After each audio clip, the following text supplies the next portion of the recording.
Salamat katropa Benji Talisik sa mga report. Arita sa tuwag hisgutanan mga kaigsunan.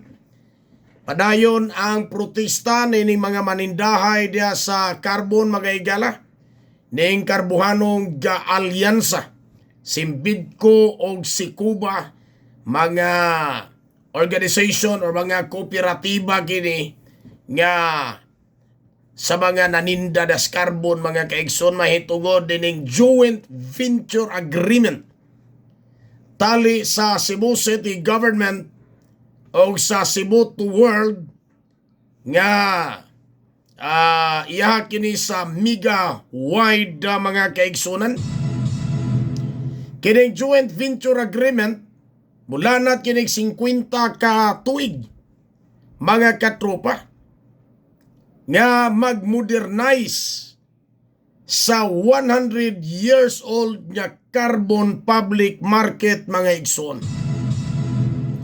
Pero, agiingon nga modernization mga kaigsunan, gisupak sa mga tindirong tindira das carbon.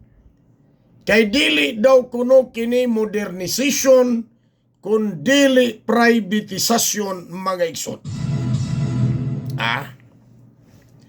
Bisan pa man sa pasalig sa Mega World or sa Cebu to World mga kaigsunan nga no vendors will be left behind. Kay sa una nga or sa first phase nini nga mangong development as carbon mga katrupa, tukuro dia ang 5 ka andana o ako masayop nga main building mga kaigsunan. Onya, doon na nauna dia kanang Puso Village. Sugod operate ang Puso Village, mangaon mong Puso, alaan Tomos Village. Now, no one will be left behind matud pa sa Cebu to World. Yaboy mag-develop na ning 100 years old carbon public market mga igsoon.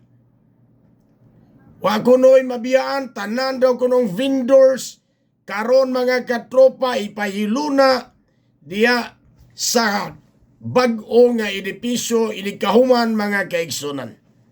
Na way mabiyaan sa mga vendors. Kana ang mahitabo, mga katropa, kay ang mga vendors naman mao'y mubiyan. Umuingon ang developer nga no vendors will be left behind, tinuod na. Di nila ni biyaan.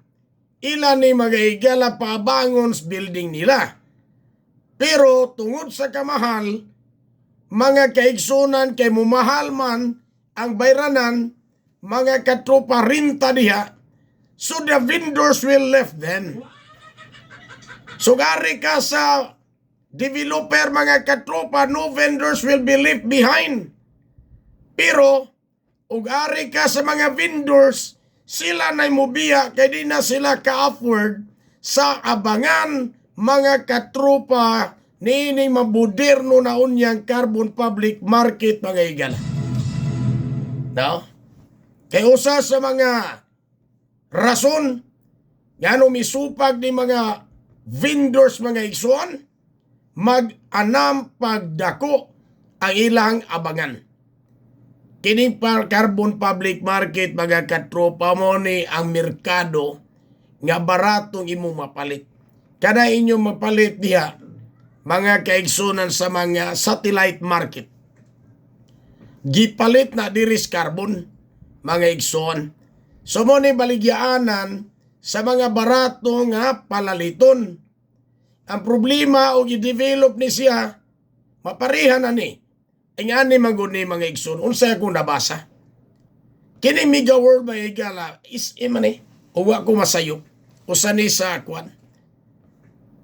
Kini mga department store, maglisod man sila pagdala, pagpaadto sa ilahang kinini ang merkado sulodya mga katropa sa mga department store, sa mga mamalitay kay mahal man. So sa gihimo din ni mga dagkong kumpanya, sila na mingatos carbon ato na i-develop para mga tao malit dito magkuha ra gyapon nila. Ang problema, mahal mamayigala. Kaya kung ina, nga sila pag-develop niya mga katropa din ni silang bubawis ilang gasto. So ato din nila ihapak sa rinta. Mone, doon na sa basihanan ang mga manindahay sa carbon nga magprotesta kay mahitabo nini. Labi na to mga gagmay manindahay, mga kaigsunan, di naman unya sila maka-afford sa abangan mga katropa. Unya ka na mga nanindas kilid-kilid, mahawa na sila mga higala. Hinoon, mao ni siya giingo nato mga kaigsunan og kinini ang nakadikit sa gitawag og development. Mga katropa. So, og kamo de akong pangutanon, unsa may tan-aw ninyo niining carbon mga higala? Modernisasyon o privatisasyon? Para daw kuno malimpyong carbon, mga igsoon, safety daw kuno, diya mga higala ang mga mamalitay. Ra problema, ang mga mamalitay, makapalit pa baga sila og baratong palaliton diya sa carbon kung mahimo na kining moderno mga igsoon. Kaya di man nato ikalimod nga katropang rap-rap sa modernisasyon, kuyog diha mga katropa ang pagmahal pod sa palaliton.